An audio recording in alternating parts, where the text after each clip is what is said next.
జై సద్గురు సాయినాథ్ మహారాజ్ కి జై. మా బాయిజమ్మ బాయిజమ్మ పేరు వినగానే మనందరికీ గుర్తొచ్చేది బాబాకి భోజనం తీసుకెళ్ళింది కదా, ఆ సంగతి గుర్తొచ్చేసింది అనమాట.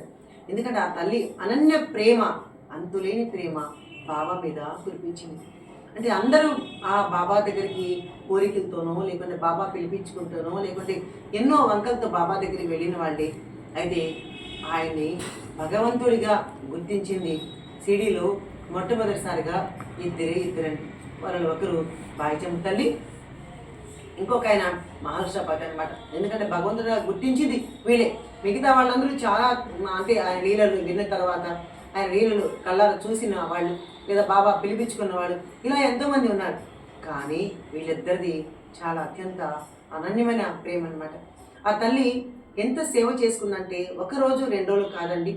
మనం 2 రోజులు భోజనం పెట్టాలంటేనే అయ్యో అనుకుంటూ ఉంటాం, మన వల్ల కాదేమో చేయలేమేమో అనుకుంటామేమో, చుట్టాలు వచ్చినా లేదంటే ఎవరు వచ్చినా అనుకుంటావేమో మనకు తెలియదు.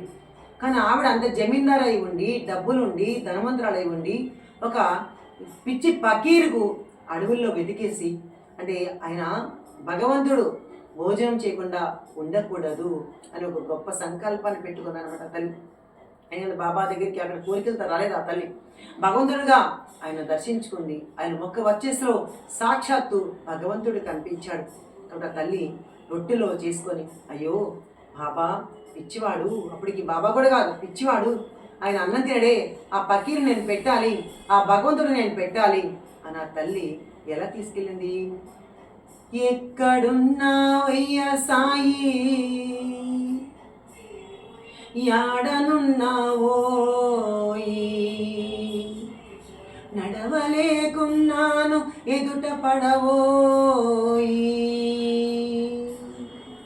నిన్ను చూడందే నా మనసు కుదుట పడదోయి, ఎప్పుడు చూసిన నీ ఆత్మజ్ఞానమే కాని నీ ఆకలే నీకు పట్టదా, ఏనాటి రుణమో ఇది, ఏనాటి బంధమో మనది, పట్టవయ్యా సాయి అని ప్రతిరోజు తీసుకెళ్ళేదండి. ఆవిడ మనసులో అలా అనుకునేది, నాకు ఈ పాట ఇష్టమని నేను మీకు పాడాను అంతే తప్ప, ఆవిడ మనసులో భగవంతుడికి అంటే ఆయన ఆకలితో ఉండకూడదు అని అంత కష్టపడి ఆవిడ బాబాకు తీసుకెళ్ళదండి భోజనం.